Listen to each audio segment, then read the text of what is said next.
மெசியா வாழும் கடவுளின் மகன் என்று பேதுரு இயேசுவை பற்றி அறிக்கையிட்டார். யார் இந்த பேதுரு? எதற்காக ஆண்டவர் இவருக்கு மிக உயர்ந்த நிலையை கொடுத்தார்? மக்களை வழிநடத்தக்கூடிய பொறுப்பு எப்படி இவருக்கு கிடைத்தது?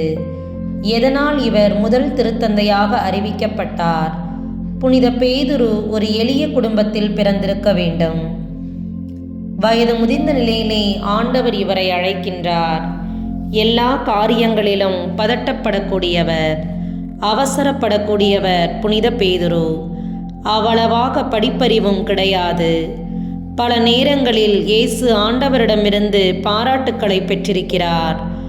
அதே நிலையில் இயேசுவிடமிருந்து கடும் சாடல்களையும் அவர் வாங்கியிருக்கிறார். இப்பேற்பட்ட மனிதரைத்தான் ஆண்டவர் மக்களை வழிநடத்தக்கூடிய திருத்தூதர்களை வழிநடத்தக்கூடிய மிக பெரும் ஒரு பொறுப்பிலே அவரை அமரச் செய்திருக்கிறார்.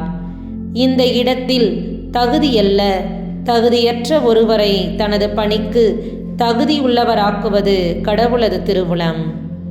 எளியவரான ஒருவரைத்தான் வாழ்வில் மென்மேலும் உயர்த்துகிறார்.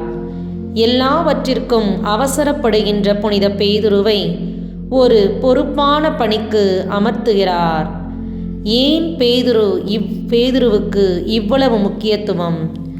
எதனால் ஆண்டவர் பேதுருவை தலைமை பீடத்தில் அமரச் செய்கின்றார் என்பதை சிந்தித்து பார்த்தோம் என்றால், இயற்கையிலேயே போராடும் குணத்தை பெற்றிருந்தவர் புனித பேதுரு. அடிக்கடி அவசரப்படுபவர். அவசரப்பட்டாலும் கடவுள் மீது கொண்டிருந்த அந்த ஆர்வம் தணியாதவர்தான் புனித பேதுரு. ஆண்டவர் இயேசு கிறிஸ்துவால் அடிக்கடி பக்குவப்படுத்தப்பட்டவர் புனித பேதுரு. சீமோன் பேதுருவிடம் ஆண்டவர் இயேசு கிறிஸ்து இவ்வாறு கூறுகிறார்: நான் உனது நம்பிக்கை தளராது இருக்க உனக்காக மன்றாடினேன். நீ மனம் திரும்பிய பின் உன் சகோதரர்களை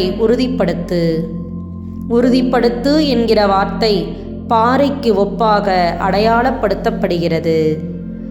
பாறை எவ்வாறு உறுதியாக இருக்கிறதோ, எல்லாவற்றிற்கும் தாங்கக்கூடிய ஆற்றலை பெற்றிருக்கிறதோ, காற்றோ புயலோ மழையோ எது தாக்கினாலும் அனைத்தையும் எதிர்த்து நிற்கக்கூடிய வல்லமை உடையதாயிருக்கிறதோ, அதுபோன்று தாயாம் திரு அவை இருக்க வேண்டும். சீமோனே, நீ பேறு பெற்றவன்.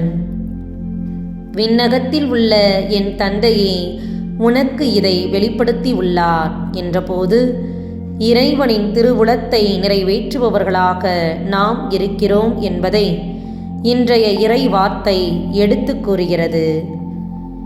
யோனாவின் மகனான சீமோனே, நீ என்னை அன்பு செய்கிறாயா? என் ஆடுகளை மேய், என் ஆடுகளை பேணி வளர் என்று மீண்டும் மீண்டும் கேட்டு அந்த பணிக்கு அவரை தகுதியுள்ளவராக்குகிறார். இன்றைய விழா நமக்கு உணர்த்துவது, திருத்தூதர்கள் பல்வேறு நிலைகளில் இருந்தாலும் அவர்களை இறைவன் அழைத்து திருச்சபையின் தலைவர்களாக உருவாக்கி பேதுருவை சிறந்த தலைவராக்குகிறார். அவர் கையில் திரு அவையை விட்டுச் செல்கிறார். இந்த வேளையிலே நாம் கற்றுக்கொள்ள வேண்டியது, நம்முடைய அழைத்தல் வாழ்விலே நாம் இந்த அழைப்புக்கு தகுதியில்லாதவர்கள். நாம் அனைவரும் பாவிகள்.